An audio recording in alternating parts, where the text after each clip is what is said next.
Assalamualaikum warahmatullahi wabarakatuh.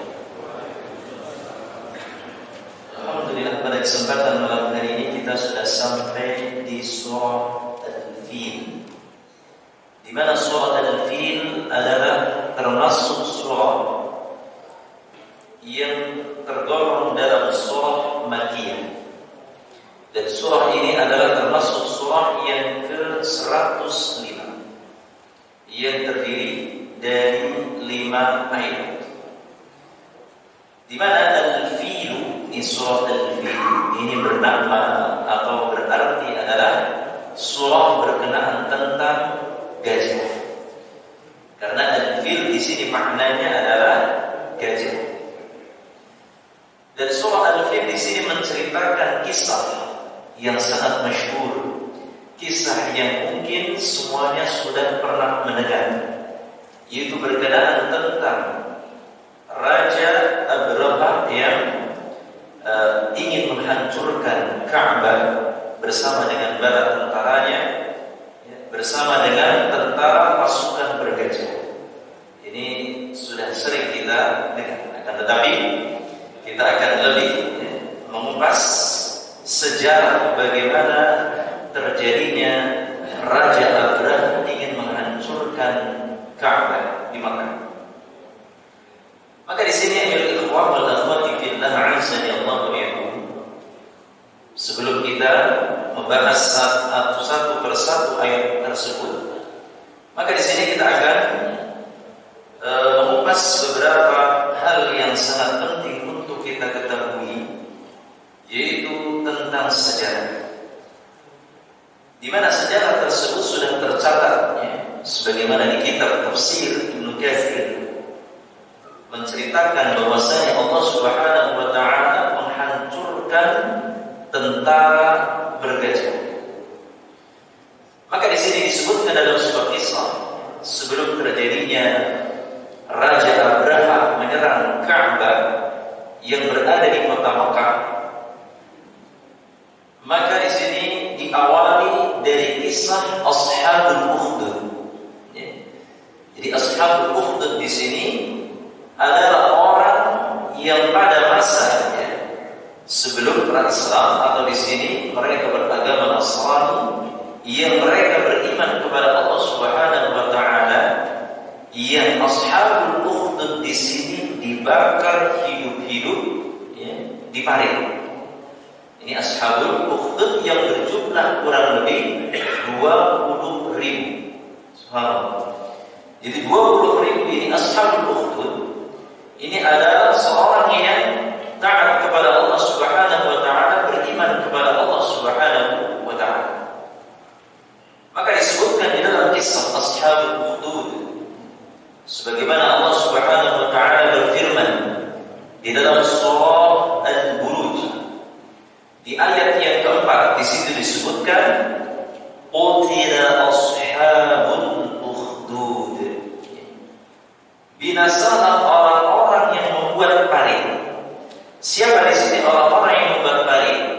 Yang membuat parit adalah para pembesar-pembesar Najran yang berada di kota Yaman. Dan para pembesar Najran ini dipimpin oleh raja yang bernama Dzu-Nuwas. Dzu-Nuwas atau disebut juga dengan Raja Himyar yang terakhir. Maka di sini disebutkan di dalam ayat tersebut, qutila ashabul ukhdud, binasalah orang-orang yang membuat parit, yaitu para pembesar-pembesar Najran di kota Yaman, an-nari dzatil waqud, yang parit-parit tersebut yang dipenuhi dengan api, dzatil waqud, yang di situ juga disiapkan kayu bakar. Jadi dibuat parit, kemudian di situ disiapkan kayu bakar, kemudian dinyalakan api. Idhum 'alaiha qu'ud, yaitu ketika mereka duduk di sekitarnya. Jadi ketika sudah membuat parit tersebut, dinyalakan api, kemudian para pembesar-pembesarnya duduk di sekitar parit-parit tersebut. Wa hum 'ala ma yaf'aluna bil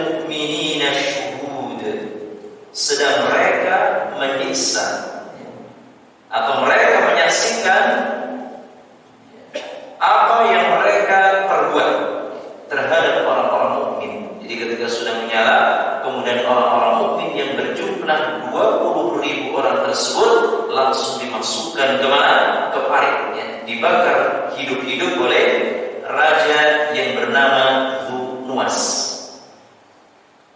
Wa ma taqumu minhum illa an yu'minu billahi al-'azizil hamid.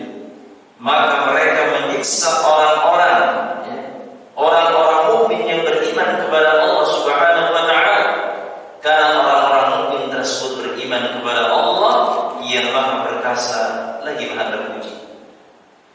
Alladzi lahu mulkus samawati wal ardh wallahu 'ala kulli syai'in syahid. Alladzi lahu mulkus samawati wal ardh, yaitu yang memiliki kerajaan langit dan bumi, yaitu Allah Subhanahu wa taala.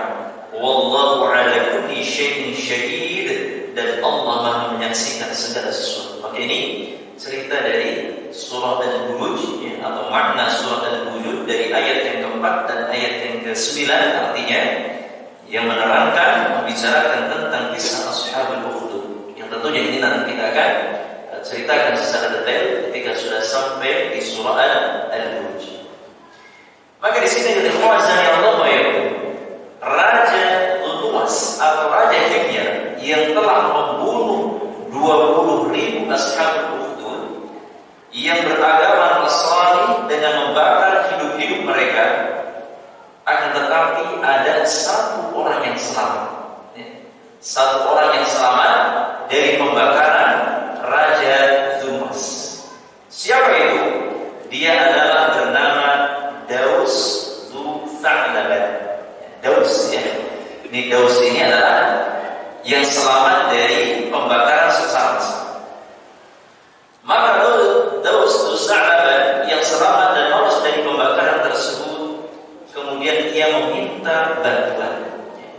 Lolos, kemudian dia minta bantuan kepada siapa? Kepada Raja Syam yang juga beragama Nasrani. Maka Raja Syam tersebut meminta bantuan kepada Raja An-Najasyi atau Raja Habasyah. Jadi Raja Habasyah di sini dimintai bantuan oleh Raja Syam. Kenapa di sini? Nah, di sini surat itu bersih, ya. Jadi Raja Syam menulis surat kepada Raja Habasyah yang berisi permohonan agar supaya Raja Najasyi di sini membantu Daus, karena posisinya di sini Daus dalam keadaan apa? Ketakutan, ya. Karena ingin dibakar oleh Raja Dumas. Maka kemudian Raja Najasyi membantu Daus, karena posisi dari Najasyi di sini atau di Habasyah itu dekat sekali dengan kota Yaman, dekat dengan kota Yaman. Maka Raja Najasyi pun mengutus pasukan besar. Raja Najasyi mengutus pasukan yang sangat besar yang dipimpin oleh 2 panglima besar. Untuk apa? Untuk menyerang Dumas atau Raja Himyar yang telah membunuh 20.000 Ashabul Ukhdud tadi. Mengirim 2 pasukan perang besar atau mengirim pasukan besar yang dipimpin oleh 2 panglima besar. Yang pertama adalah panglima bernama Aryal. Yang pertama bernama Aryal. Kemudian yang kedua bernama Abraha. Abraha bin As-Sabbah Abi Ya'sub. Ini adalah 2 panglima perang yang diutus oleh Raja Najasyi yang ingin menyerbu Raja Dumas. Kemudian pasukan besar tersebut, 2 panglima perang di sini langsung menyerbu Dumas, ya, bersama bala tentaranya yang menguasai seluruh Yaman. Maka mereka berhasil, ya. Jadi Aryad dan Abraha berhasil menghancurkan kerajaan Dumas, sehingga di sini mereka berkuasa, ya. Mereka berdua berkuasa di Yaman. Sementara bagaimana keadaan Dumas di sini? Maka dia pun sendiri mati tenggelam di lautan, yang telah memerintahkan untuk membakar 20.000 Ashabul Ukhdud tersebut akhirnya tewas, ya, meninggal dunia, mati yang tenggelam di lautan. Maka orang-orang Habasyah menguasai kerajaan Yaman di bawah pemerintahan kepemimpinan dua orang, yaitu Aryab dan Abraha. Maka di sini akan tetapi kedua pemimpin di sini tidak sepaham atau tidak sependapat, atau di sini saling ingin menguasai kekuasaan. Akhirnya Aryab dan Abraha sepakat untuk apa? Sepakat untuk berperang. Kedua panglima perang yang tadinya bekerja bersama-sama menghancurkan kerajaan Tunuas, akhirnya mereka pun berselisih. Karena tidak akan mungkin di sini dalam satu kekuasaan dipimpin oleh dua orang pemimpin. Yang pertama adalah Aryab, yang kedua adalah Abraha. Kemudian dari salah seorang dari antara mereka mengatakan, kita tidak perlu membawa pasukan perang, kita tidak perlu perang besar-besaran. Akan tetapi kita cukup duel antara Aryab dan Abraha. Jadi antara Aryab dan Abraha di sini kita duel satu lawan satu. Maka siapapun yang kalah dalam duel tersebut, maka dialah yang akan memerintah kerajaan ini. Maka dialah yang akan menguasai Yaman. Maka atas usulan ini mereka berdua pun sepakat. Setelah sepakat, akhirnya keduanya pun berantem. Jadi berperang keduanya satu lawan satu, duel. Sehingga Aryab di sini saking nafsunya ingin membunuh Abraha, Aryab akhirnya menebas hidungnya Abraha sampai berdarah dan mengoyak mulutnya Abraha, sehingga Abraha di sini hampir kalah, diserang oleh Aryab. Akan tetapi di sini datanglah Ataudah di sini adalah seseorang pengawal setianya Abraha. Maka ketika Abraha di sini diserang oleh Aryab, maka seketika itu pula Ataudah langsung membunuh siapa? Ataudah. Akhirnya Ataudah bagaimana? Akhirnya membunuh Aryab. Membunuh Aryab. Jadi Ataudah di sini langsung membunuh Aryab. Ataudah di sini siapa Pak? Pengawal setianya Abraha. Ketika melihat Abraha diserang oleh Aryab, akhirnya Ataudah menyerang Aryab hingga Aryab pun tewas terbunuh. Kemudian setelah duel di sini, setelah Aryab meninggal, setelah Aryab mati, langsung Abraha pun pulang. Kemudian luka-lukanya diobati. Setelah itu, maka Abraha termasuk orang satu-satunya yang menguasai kota Yaman. Akhirnya menang. Menang siapa yang menang? Abraha. Maka dari peristiwa ini, Raja Najasyi di sini adalah yang mengutus Aryab dan Abraha. Maka Raja Najasyi mengirim surat kepada Abraha bahwasanya ia menyalahkan Abraha karena telah membunuh Aryab. Bahkan ia berjanji, Raja Najasyi di sini berjanji akan bersumpah akan menginjak-injak. Maksudnya di sini akan apa? Akan menyerang kota Yaman dan akan mencukur ubun-ubunnya Abraha. Lalu Abraha pun di sini ketika mendengar perkataan dari Raja Najasyi yang sudah terdengar hal tersebut, langsunglah Raja Abraha pun mengirim utusan untuk meluluhkan hati Raja Najasyi supaya tidak menyerang pada Yaman. Maka di sini Abraha mengirim suatu utusan, seorang utusan untuk memberikan hadiah-hadiah yang ditujukan kepada Raja Najasyi. Hadiah-hadiah tersebut sangat istimewa. Bahkan salah satu hadiah yang diberikan kepada Raja Najasyi oleh Raja Abraha di sini apa? Yaitu berupa tanah yang sudah diambil, tanah Yaman tersebut kemudian diletakkan di kantong. Dan juga tidak hanya tanah saja, akan tetapi apa? Rambut ubun-ubunnya Abraha pun digunting kemudian dimasukkan ke dalam kantong. Jadi dimasukkan ke dalam kantong. Maka jadi Abraha pun di sini mengirim semua itu melalui utusannya disertai mendatangi sepucuk surat yang bertuliskan Baginda Raja. Ya, Baginda Raja silakan bisa menginjak tanah Yaman ini dan juga bisa mengambil rambut ubun-ubunku ini. Ya, ini pintar banget Raja Habasyah supaya tidak ingin dia diserang, supaya tidak ingin dibunuh oleh Raja Najasyi karena perbuatannya telah membunuh Arya. Ya. Maka Raja Abraha pintar dengan cara mengambil tanah Yaman, kemudian juga mencukur rambut ubun-ubunnya, langsung diserahkan kepada Raja Najasyi. Ya. Cukup hanya menginjak tanah Yaman, tidak cukup. Kenapa? Karena hal ini supaya tidak terkena sumpah. Karena Raja Najasyi di sini sudah bersumpah ingin menginjak tanah Yaman. Maksudnya di sini ingin menyerang kota Yaman dan mencukur rambut ubun-ubunnya Raja Habasyah.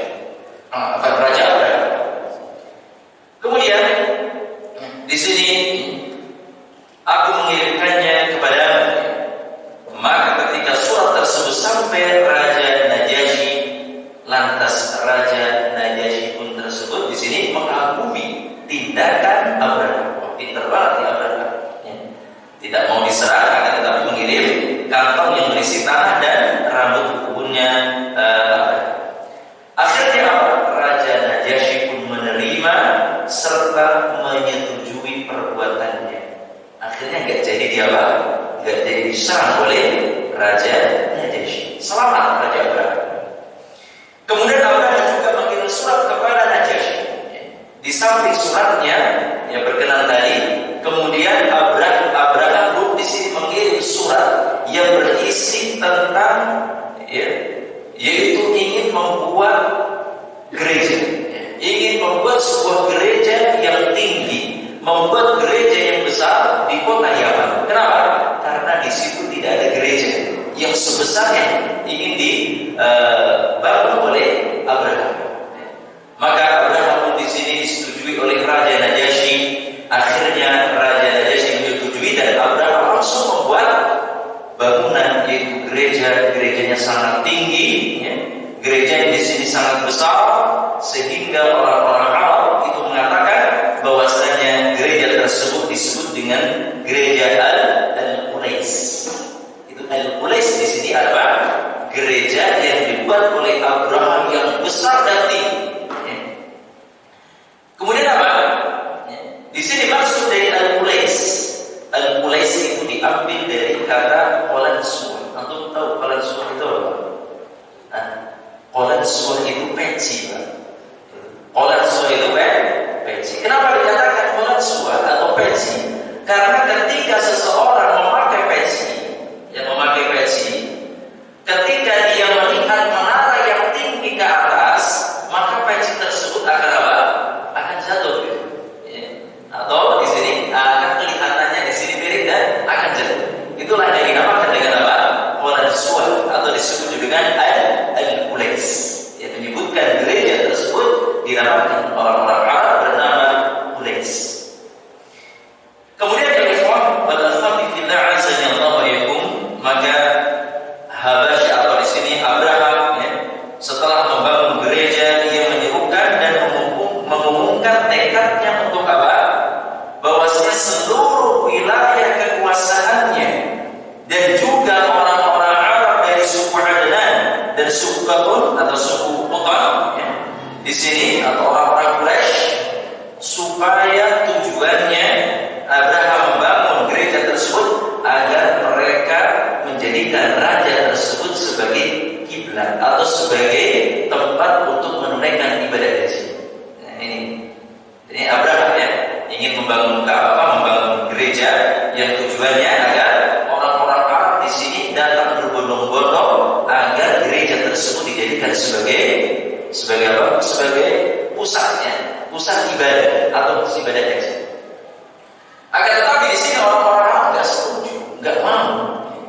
Baik dari suku Adnan maupun suku Qatan pun tidak mau, bahkan membenci Abraham. Ya. Maka mendengar tekad dan niat Abraham tersebut, maka orang-orang Quraisy menjadi sangat marah sekali. Ya. Kemudian pada suatu malam, ya, para pemuda Quraisy. Disebutkan di sini para pemuda Quraisy berangkatnya waktu sore sehingga malam sudah sampai ke kota Yaman.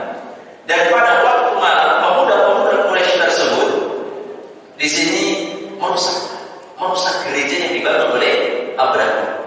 Sehingga pada saat itu para pemuda Quraisy ya, datang sore malam sampai di sana merusak sedikit demi sedikit gereja yang dibangun oleh Abraham. Ya. Dan pulangnya pun pada waktu sebelum siang, ya, waktu subuh sudah selesai, sudah pulang. Ya. Maka pada suatu hari ya, para pemuda Quraisy pun ya, ketika menghancurkan gereja sedikit demi sedikit, akhirnya dari salah seorang mereka memercikkan api, maksudnya di sini main api lah di dalam gereja tersebut. Akhirnya apa? Karena cuacanya sangat panas, akhirnya gereja tersebut menjadi terbakar. Gerejanya jadi terbakar. Maka gereja tersebut runtuh, terbakar habis oleh siapa? Para pemuda-pemuda Quraisy. Maka singkat cerita, tatkala para pemuda Quraisy sudah menghancurkan gereja yang dibangun oleh Abraham, maka Abraham pun di sini apa? Sangat geram dan sangat marah, dan mereka bertekad, atau Abraham di sini bertekad ingin juga menghancurkan Ka'bah. Nah, di sini mulainya Raja Abraham membenci ya Ka'bah. Mulainya Abraham di sini ingin menghancurkan Ka'bah. Kenapa? Karena orang-orang Quraisy menghancurkan gereja yang telah dibangunnya. Maka ikhlasnya Allah ya, lalu Abraham bersumpah ia ingin menyerang dan menghancurkan Ka'bah. Oleh karena itulah di sini Abraham mulai bersiap-siap, ya, mulai bersiap-siap membawa pasukan yang bergajah yang berjumlah. Ya, ini adalah perbedaan pendapat bahwasanya jumlah gajah-gajah yang dibawa oleh Raja Abraham, ada yang mengatakan 8 gajah, ada yang mengatakan 12 gajah. Nah, gajah-gajah tersebut adalah gajah-gajah yang sangat istimewa. Gajah-gajah tersebut adalah gajah-gajah yang tinggi, besar, dan gajah tersebut adalah gajah dari pemberian Najasyi, pemberian Raja Najasyi. Maka gajah-gajah tersebut ya, ada yang tahu nama gajahnya Abraham siapa? Mahmud. Ya. Jadi Raja Abraham membawa gajah tersebut bernama Mahmud. Ada yang namanya Mahmud di sini, Pak? Kalau namanya Mahmud berarti dia gajahnya Abraham. Mahmud namanya bagus. Ya. Mahmud di sini adalah gajahnya Abraham yang ingin menghancurkan kota Makkah, menghancurkan Ka'bah. Maka ikhlasnya Allah ya, azza Allah wa yakunna di sini gajah-gajah tersebut dimaksudkan kenapa Raja Abraham membawa beberapa ekor gajah, 8 sampai 12 gajah, tujuannya ingin menghancurkan Ka'bah dengan apa?